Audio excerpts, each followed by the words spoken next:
दादाजी दादाजी, खाना खा लीजिए ना। तुम अपना खाना मुझे दे दोगी तो तुम क्या खाओगी? खाना तो भूखे लोगों के लिए चाहिए होता है, मुझे तो भूख ही नहीं है, इसीलिए आप ही खा लीजिए। तुम कितनी ज्यादा समझदार हो। भगवान तुम्हारा भला करे बेटी।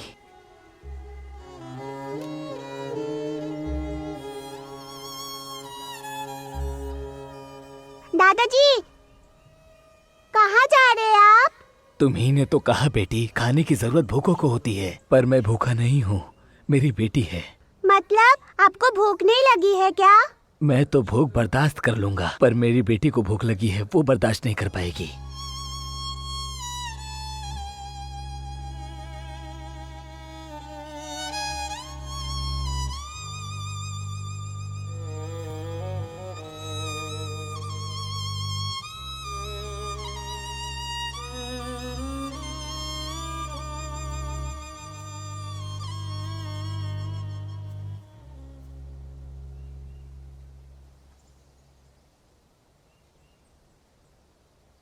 टीचर टीचर, मेरे मम्मी पापा नहीं है क्या?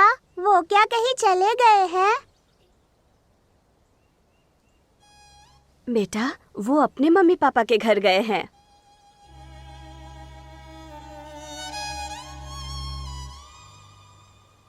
टीचर, वो मुझसे मिलने कब आएंगे?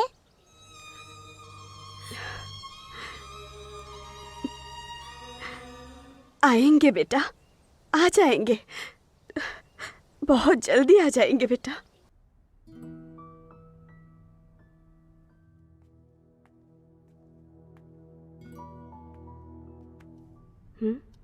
क्या सोच रही हो, बोलो? इस जगह पर आते ही भूली हुई कोई ना कोई याद आंखों के सामने आ जाती है। यादें या तो रुलाने आती है या हंसाने आती है, इसीलिए याद भी मत करो और भुलाओ भी मत। Anyways, thanks for the specs. उस भगवान ने मुझे माता पिता के रूप में आपको दिया है, प्लीज़ थैंक्स मत भूलिए, आशीर्वाद दीजिए। इस माँ का आशीर्वाद हमेशा तुम पर बना रहेगा बेटा। चलो, अच्छा अब ये बताओ तुम कैसी हो और काम कैसा चल रहा है? उस कंप्यूटर पर काम कर करके बोर हो चुकी हूँ। टीचर तो छोड़ो, दोस्त के पास जाने का भी टाइम नहीं है मेरे पास। बहुत अकेला फील होता है मुझे आजकल। आंखें बंद करती हूँ तो ख्वाब सताते हैं, आंखें खोलती हूँ तो यादें आती हैं। समझ नहीं आता कि मैं क्या करूँ। अब एक काम करो, कोई अच्छा सा लड़का देख के लव करके शादी कर लो, फिर सब ठीक हो जाएगा। लड़के शादी के नाम पर लव करते हैं, काम हो जाने के बाद छोड़कर चले जाते हैं और फिर उनके बच्चों को संभालते रहो, और फिर उनका कोई नहीं होता तो उन्हें अनाथ आश्रम में डालना पड़ता है। मुझे ऐसी शादी में कोई इंटरेस्ट नहीं जहाँ मैं खुश ना रहूँ। प्लीज़ टीचर, आप मेरे साथ चलिए। सॉरी बेटा, मैं किसी को तकलीफ ना दूं, इसीलिए मेरा यहीं रहना ठीक है। तुम्हारे साथ आकर तुम पर बोझ बनकर मुझे नहीं रहना बेटा। मैं यहीं पे ठीक हूँ। माँ के जैसे देखभाल करके मुझे पढ़ाने वाली सिर्फ आप ही हैं। आप मुझ पर भरोसा नहीं बनाएंगी। सभी के होते हुए आप अनाथों के जैसे यहाँ रहती हैं। ऐसे आप कब तक रहेंगी? हम लोग अनाथ नहीं है बेटा।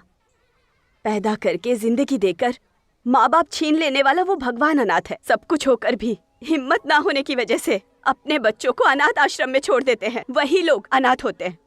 मैं यहीं पे खुश हूँ बेटा। अपने साथ आने के लिए मुझे फोर्स मत करना बेटा।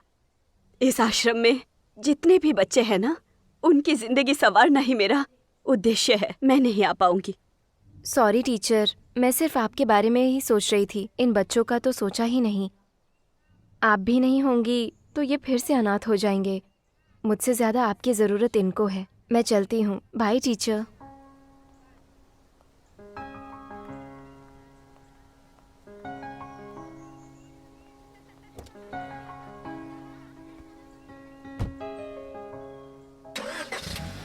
फिर भी घर से ही आप अप एंड डाउन कर सकती हैं ना? तुम जाओ अब। कहीं मीटिंग है कह रही थी ना? Okay teacher, bye. बाय। संभल कर।